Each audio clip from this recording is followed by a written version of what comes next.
The eye is the greatest salesman. There seems to be like an unspoken promise.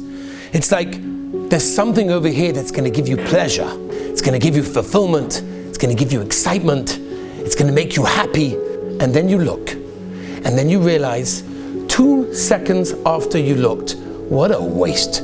The bubble burst. The air came out. There's absolutely nothing there. And not only that, imagine if a person is very, very thirsty and there's no liquid around and there's no drinks around, and he says, I'm thirsty, has anybody got anything to help me quench my thirst? And someone says, sure, I have a cup of water. He's like, great, can I have it? He's like, yeah, but there's a lot of salt in there. It's very, very salty water. No problem, I'm so thirsty. And he takes it, he gulps it down. For about a second or two, it quenches his thirst. The liquid goes down in his parched lips and his parched mouth. But a second later, he's thirstier than he was before. So by looking, not only does it not fulfill the pleasures that the eye is telling you it will, but it's making you more thirsty. I need to see more. I need to see different things. That's what I need to do. Rabbi said there's no shaila. This is the battle of our generation. This is the battle that the Rabbeinu Shalom has chosen for our dor, for our generation. And the question is not why did you not win, but rather the question is, why did you not try?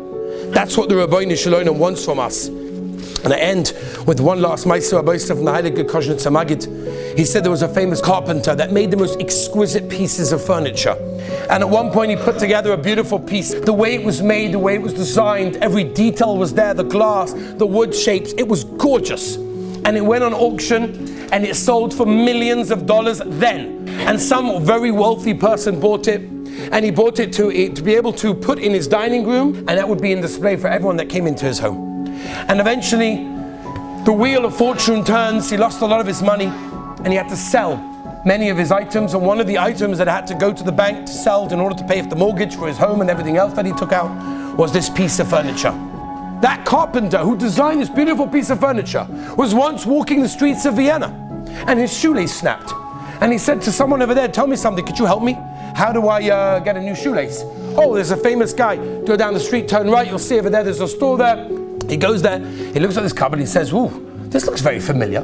Takes another look and he says, this is it.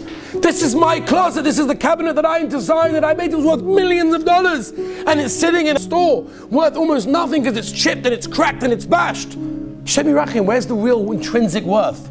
So the Heilige Kedushas Magid, our neshama came down as the most beautiful, pure neshama. And it gets a bit bashed, gets a bit scraped, gets a bit, bashed and bruised along the way of this world in Olam Hazeh. Our job, Rabbi say, is to take that beautiful neshama and to return it back to the Rabbeinu Shalom after 120 years of being here in its purest form possible.